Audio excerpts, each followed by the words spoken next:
One evening, a traveller knocked upon the door of three brothers. It was the youngest two who answered the door.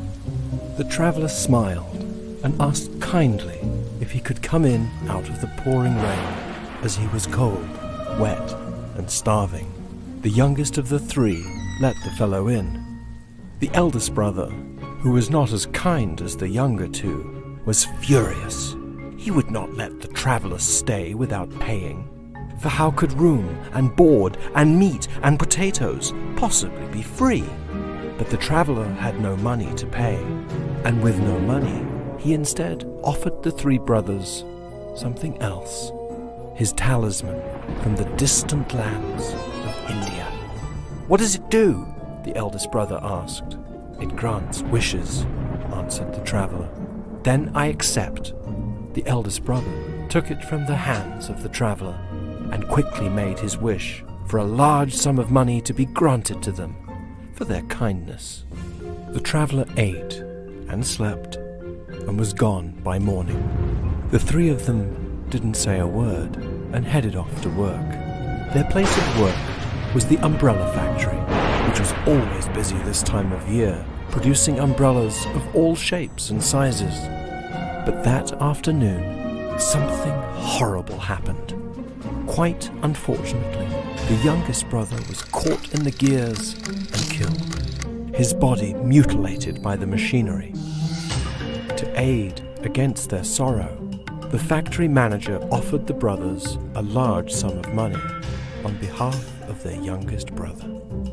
That evening, sitting by the fire, the second brother grabbed the talisman and wished that his little brother was still alive.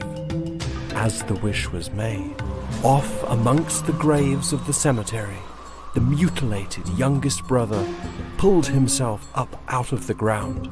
His bones rattled and his skin shook. With a knock, he knocked upon the door of his old home. The other two brothers looked through the peephole in fear.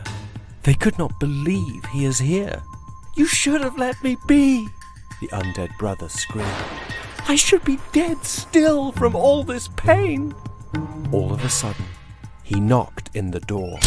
Finding his brother still holding the talisman, he grabbed him and began to strangle the life from him in revenge.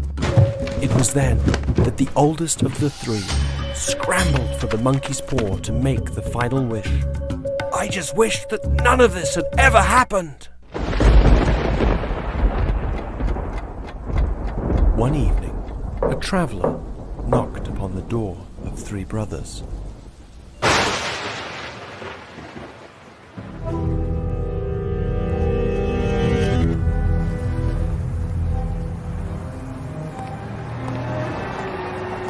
It's been a while since I was in the city proper.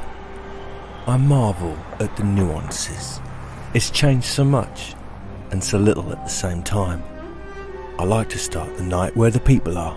Watch for the buses. See who gets off. Make sure there isn't anyone I know. For even I know people. Friends. Acquaintances. Acquaintances mostly. If there's no one on the bus, I stroll down to the narrow parts of town. Check the pubs. The alleyways behind the girly houses. And if it's a quiet night, like it is tonight, you can always find a lonely cab driver waiting on someone else to be lonely as well. After 123 years of this, you get good at spotting the good ones, the sad ones, the wretched. "Where to?" he asks. But I make no sign that I'm even hearing what he says.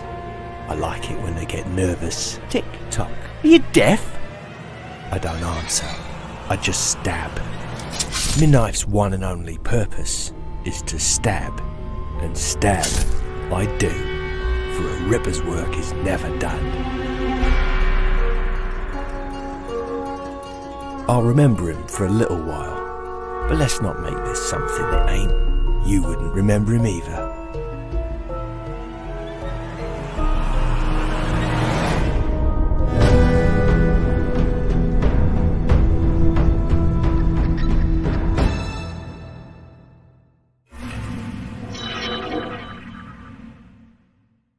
Watch new vids every Monday, Wednesday, and Friday, only on Crypt TV.